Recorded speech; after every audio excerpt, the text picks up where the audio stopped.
سادہ طبیعت لڑکی ہے، میرے علاوہ اس دنیا میں اس کا کوئی نہیں ہے، باپ بھی مر چکے ہیں اور ماں کا سایہ بھی سر پر نہیں ہے، اور جو گھر ان کا تھا وہ بھی اس کے ددیال والے لے چکے ہیں۔ اب ایسے حالات میں اگر میں اسے اپنے گھر سے نکال دیا تو اس معصوم بچی کا کیا ہوگا؟ مر کر بھی اپنی بہن کو کیا منہ دکھاؤں گا کہ آخری وقت میں کیا ہوا؟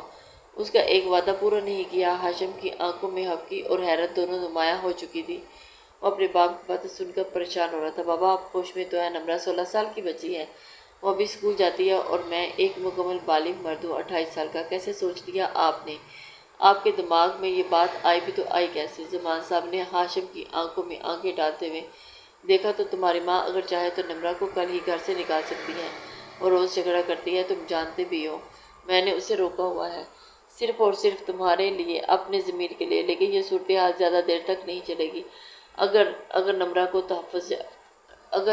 تحفظ چاہیے تو صرف اور صرف اسی صورت میں ممکن ہے تم اس کے شوہر بنو۔ میری زندگی میں کب تک تم مجھے نہیں معلوم، اس لیے بہتر ہوگا کہ اپنی حیاتی میں اسے مضبوط ہاتھوں میں دے کر رخصت ہو جاؤ۔ ہاشم سخت لہجے میں بولا، فضول باتیں نہ کریں آپ، خدا کے لیے آپ کو میری عمر بھی لگائے، اور رہی مضبوط سہارے کی بات تو یہ تحفظ نہیں، یہ زیادتی ہے۔ ایک بچی کی زندگی کو ایک گھریلو سیاست کی بھینٹ چڑھانا ظلم ہے۔ اگر یہ سب آپ کو قبول نہیں تو آپ کسی اور حل کی بات کریں، لیکن مجھے ایسے قربانی کے لیے مجبور نہ کریں۔ زمان صاحب نے کرسی کی پشت سے ٹیک کے ہٹاتے ہوئے قدرے جھک کر میز سے کونی ٹکائی اور ہاشم کو گہری نظر سے دیکھا، جس کے چہرے پر اب بھی الجھن، انکار اور حیرت کا امتزاج موجود تھا۔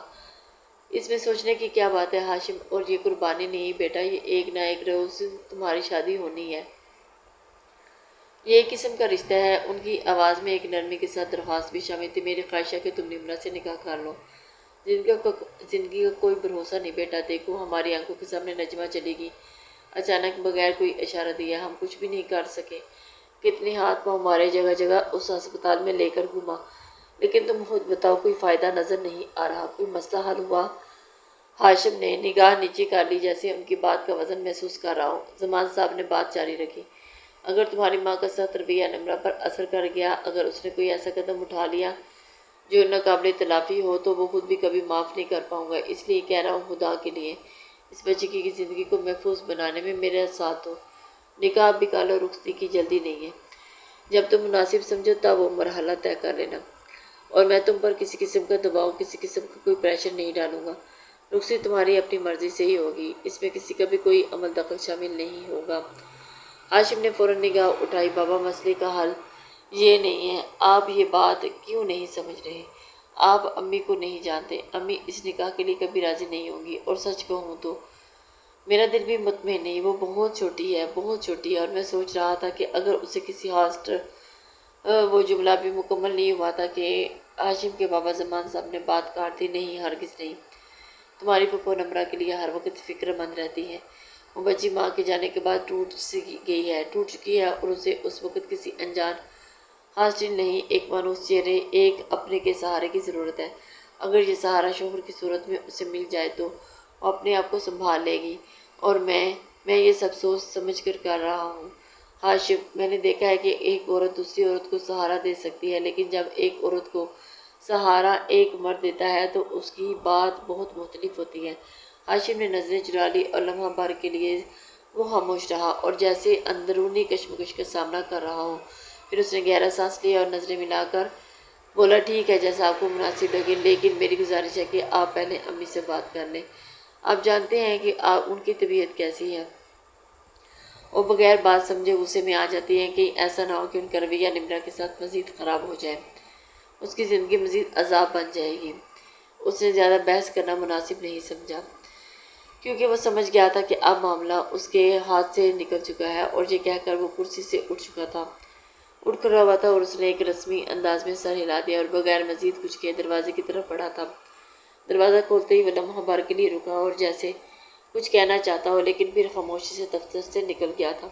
زمان صاحب وہیں بیٹھے رہ گئے تھے، ان کی نظریں ہاشم کی پشت پر جمی رہی جب تک وہ نظروں سے اوجھل نہ ہو گیا۔ ماتھے پر ایک گہری لکیر ابھر آئی تھی، اتنی آسانی سے ہاشم نے راضی ہو گیا، وہ ایسا سے بڑبڑاتے جیسے خود سے ہی سوال کر رہے ہوں، انہیں اندازہ نہیں تھا، جسے منوانا اونٹ کو رکشے میں بٹھانا جیسا ہو۔ وہ اس طرح مان جائے کچھ نہ کچھ ضرور ہے جو میں سمجھ نہیں پا رہا، نہ جانے کیوں اب انہیں گڑبڑ کا اندیشہ ہونے لگا تھا۔ یہ کچھ دیر سے پہلے وہ کس طرح برتاؤ کر رہا تھا، مگر اچانک اس کا راضی ہو جانا اس کی سمجھ سے باہر تھا۔ مگر فی الحال انہوں نے شکر ہی ادا کیا تھا۔ دفتر کی کھڑکی سے اب دھوپ کا زاویہ بدل چکا تھا۔ دوسری جانب خان ہاؤس ایک کمرے میں ہلکی سی مدھم سی روشنی جا رہی تھی اور کھڑکی کے پردے مکمل بند تھے، مگر درمیان ایک لکیر کی صورت میں سورج کی روشنی اندر آ رہی تھی۔ جب سیدھی کارنر میں رکھی کرسی پر بیٹھی نمرا کے چہرے پر پڑ رہی تھی، وہ اپنے گھٹنوں میں سر دیے بیٹھی تھی اور آنکھیں نم، چہرہ زرد اور جسم ڈھیلا۔ 14 دن ہو چکے تھے ماں کو گئے ہوئے، لیکن ہر دن پہلے سے زیادہ بے رحم ثابت ہو رہا تھا۔ کچھ بھی اچھا نہیں لگتا تھا، نہ کسی کا بات کرنا، نہ کسی کا ہنسنا اور نہ کسی سے کچھ کہنا، بس اپنے آپ میں مگن رہنا چاہتی تھی کہ لیکن یہ بھی کہاں ممکن تھا کہ پہلے ماں کی جدائی کا دکھ تھا، لیکن اب اس کے بعد زندگی کا ہو۔ وہ خاموش بیٹھی تھی، لیکن اندر ہی اندر چیخ رہی تھی، اپنے آپ سے سوال کر رہی تھی کہ ماں کے بغیر جینا کیسا ہوتا ہے۔ اب بھی وہ اپنے خیالات میں گم تھی جب اچانک دروازے ایک جھٹکے سے کھلا۔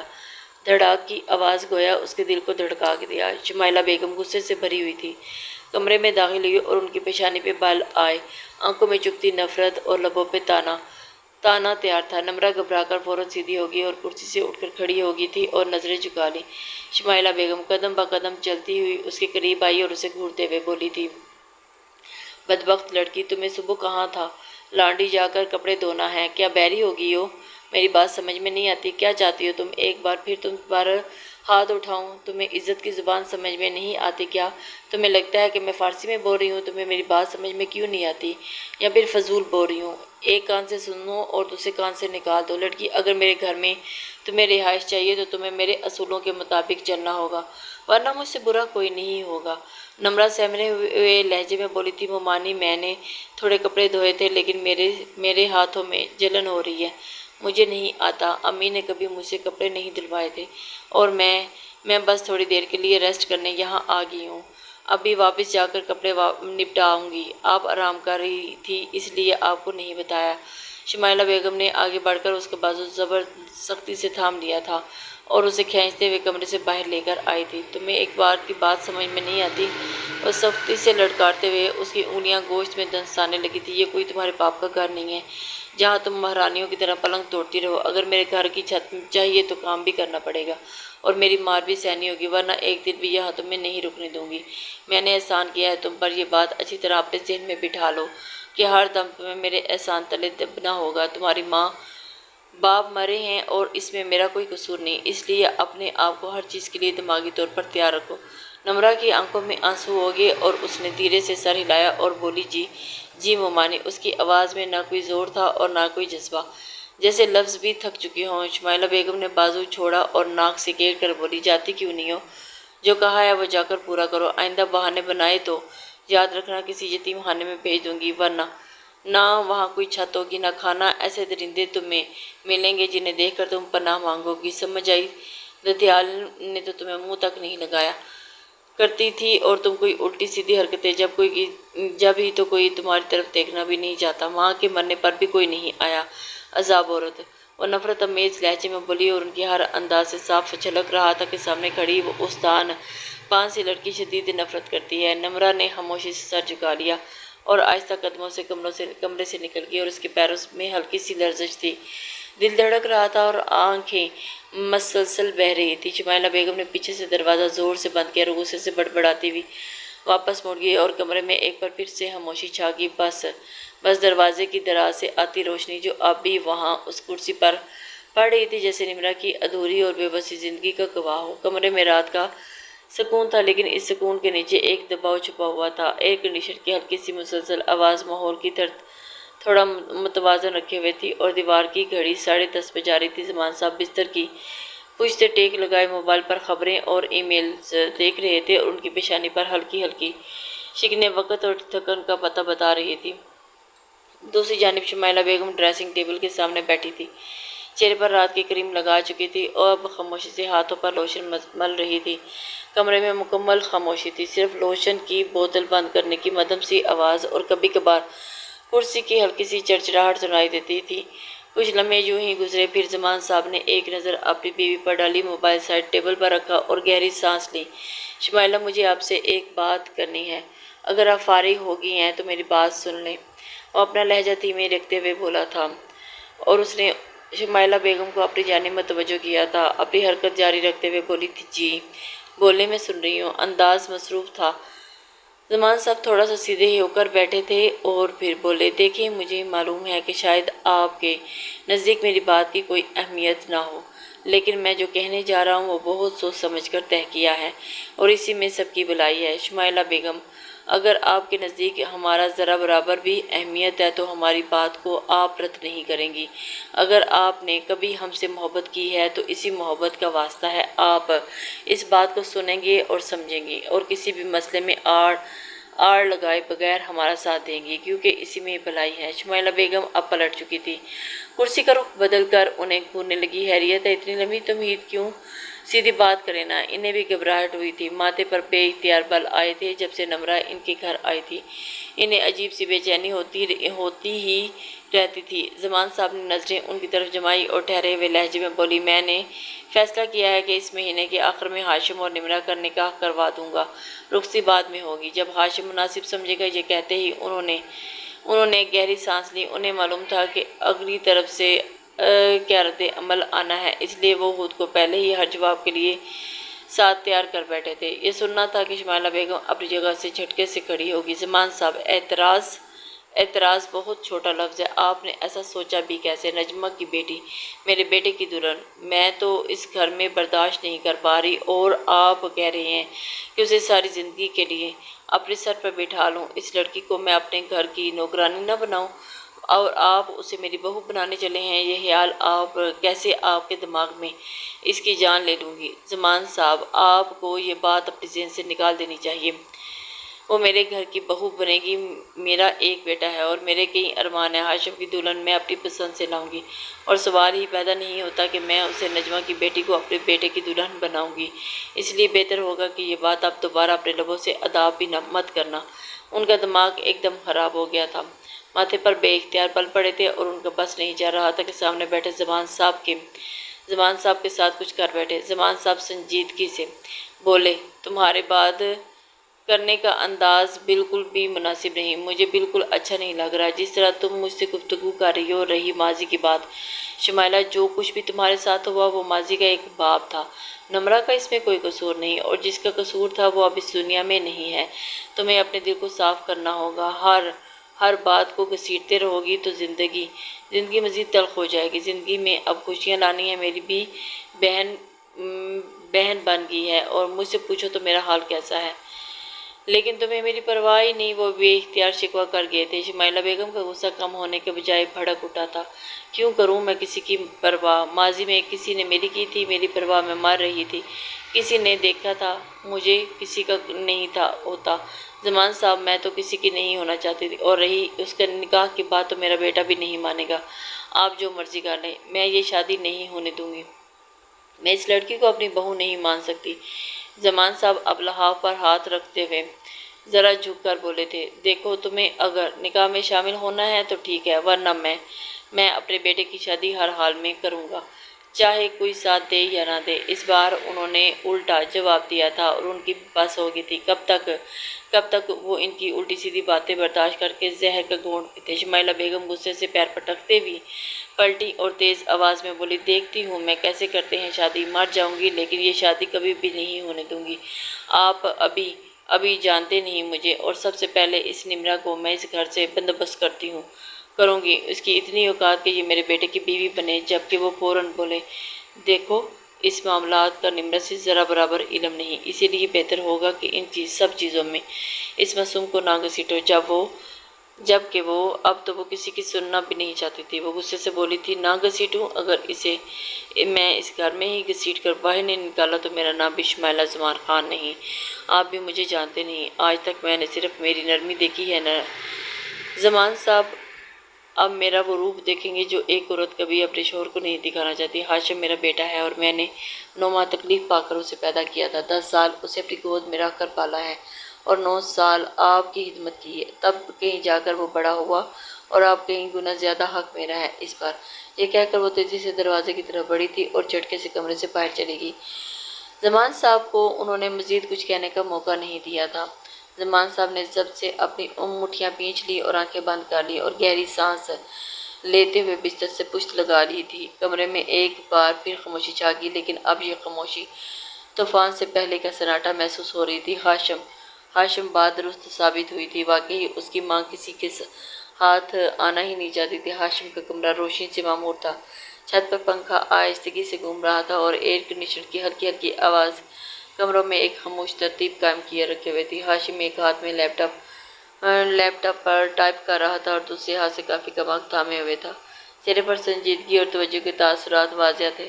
دروازہ بغیر کسی اجازت کے زور سے کھلا اور شمائلہ بیگم غصے سے تیز قدموں سے اندر داخل ہوئی تھی اور ان کے چہرے پر برہمی نمایاں تھی۔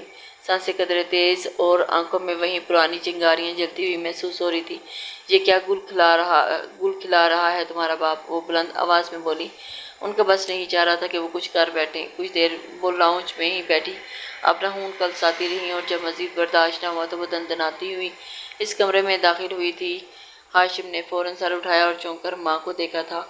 شمائلہ بیگم اس کے سامنے آ کر کھڑی ہو چکی تھی۔ کیا تم نے اجازت دی ہے انہیں کہ وہ اس نوعیت کی بات مجھ سے کریں؟ کیا تم نے انہیں کہا ہے کہ نمرہ سے تمہارا نکاح کر دیں؟ جھوٹ نہیں بولنا ہاشم، کیا تمہیں نہیں تمہاری ماں کے ساتھ کیا کچھ ہو چکا ہے اور کرنے والی کون تھی؟ ہاشم نے انہیں دیکھ کر ایک گہری سانس لی۔ اسے معلوم تھا کہ یہ سب ہونا ہے۔ وہ پہلے سے ہی خود کو ہر کنڈیشن کے لیے تیار کر چکا تھا۔ لیپ ٹاپ بند کیا اور نرمی سے بولا، امی پلیز ریلیکس، اتنا غصہ کریں گی تو بلڈ پریشر شوٹ کر جائے گا۔ آئیں یہاں بیٹھیں اور ریلیکس کریں۔ آپ کس بات کی ٹینشن لے رہی ہیں؟ آپ کا بیٹا آپ کا ہے اور میں کسی کا بھی نہیں ہو سکتا۔ وہ فوراً اپنی جگہ سے اٹھا اور ان کا ہاتھ تھاما اور نرمی سے صوفے پر بٹھا دیا۔ خود کو ان کے قدموں میں بیٹھ گیا۔ شمائلہ بیگم کچھ کہنا چاہ رہی تھی لیکن وہ پہلے ہی بول پڑا، امی دیکھیں، میں جانتا ہوں کہ آپ کو نمرہ پسند نہیں، میں جانتا ہوں، کیونکہ وہ نجمہ پھوپھو کی بیٹی ہے اور آپ کے دل میں اس کے لیے جو کچھ بھی ہے اس سے انکار نہیں کرتا، اور جو نفرت آپ کے دل میں ان کے لیے ہے، میں کہتا ہوں وہ کبھی ختم نہیں ہو سکتی، کیونکہ جو کچھ آپ کے ساتھ ہوا تھا وہ کسی بھی عورت کے ساتھ ہو اس کا یہی رد عمل ہوتا ہے۔ میں آپ کا درد سمجھ سکتا ہوں، لیکن ایک بات یاد رکھیں، وہ آپ کی نند کی بیٹی ہونے کے ساتھ ساتھ بابا کی بھانجی بھی ہے۔ اس دنیا میں اب اس کا کوئی نہیں بچا، اور جتنا بھی میں آپ کو جانتا ہوں اتنا ضرور جانتا ہوں کہ آپ کسی کو دربدر ہوتا نہیں دیکھ سکتی۔ جبھی آپ نے بابا کو نمرہ کو لانے سے انکار نہیں کیا، کیونکہ مجھے معلوم ہے کہ یہاں تک آپ کو بھی پتہ ہے کہ وہ کتنی معصوم اور سادہ طبیعت ہے۔ شمائلہ بیگم خاموش تھی اور اس کی سانسیں اب بھی بھاری تھی، لیکن وہ سن رہی تھی۔ ہاشم نے بات جاری رکھی، امی، میں یہ نہیں کہہ رہا کہ مجھے اس سے کوئی ہمدردی ہو چکی ہے یا میں اس کے لیے کوئی جذبہ رکھتا ہوں، نہیں، میں تو بس ایک حقیقت آپ کے سامنے رکھ رہا ہوں۔ وہ بہت تول کر بات کر رہا تھا۔ اسے معلوم تھا کہ معاملہ کافی نزاکت بھرا ہوا ہے، اسے ہر چیز کو سوچ سمجھ کر ہینڈل کرنا تھا۔ وہ کوئی بیوقوف مرد نہیں تھا جو جذبات میں آ کر ماں کا ساتھ دیتا یا جذبات میں آ کر باپ کا ساتھ دیتا۔ وہ ہمیشہ رشتوں میں توازن رکھنے والا مرد تھا۔ کب کیسے کس کے ساتھ دینا ہے اسے بخوبی آتا تھا۔ ان کو دیکھتے ہوئے سنجیدگی سے بولا، اور آج کل کی لڑکیاں کیسی ہوتی ہیں آپ کو مجھ سے زیادہ معلوم ہے۔ وہ میرے سامنے بیٹھی میٹھی بنے گی، آپ کے سامنے کچھ اور، اگر ان میں سے کوئی بھی میرے دل میں گھر کر گئی تو پھر آپ جو کہیں گی دھیرے دھیرے میرے لیے بھی معنی ہونا شروع ہو جائے گا۔ امی، آپ کو معلوم ہے کہ ہمیشہ پریکٹیکل لائف جینے کا عادی ہوں، ریالٹی کو ہمیشہ اونچا مقام دیتا ہوں، اسی لیے میں ہر حقیقت آپ کے سامنے کھول کر بیان کر رہا ہوں۔ اگر وہ عورت میرے دل میں گھر کر گئی تو شاید میں ان کی بات پر یقین کر بیٹھوں گا، ہمیشہ آپ کو غلط بیان کر کے اس کا ساتھ دوں گا، اور یہی ایک حقیقت ہے۔ ہر شادی شدہ مرد کو یہی کرنا پڑتا ہے تاکہ اس کا گھر آباد ہو سکے۔ شمائلہ بیگم نے ایک گہری سانس لی اور آنکھوں میں نمی سی چمکی تھی، لیکن اب وہ کچھ نہ بولی، کیونکہ وہ اس کو روکنا چاہتی تھی۔ اس کی باتیں انہیں تکلیف دے رہی تھی۔ اپنے بیٹے کے منہ سے محض یہ سننا بھی اس کے لیے عذاب کی مانند تھا۔ وہ مزید بولا۔ ہاشم نے تھوڑا اور جھک کر ان کا ہاتھ تھاما تھا۔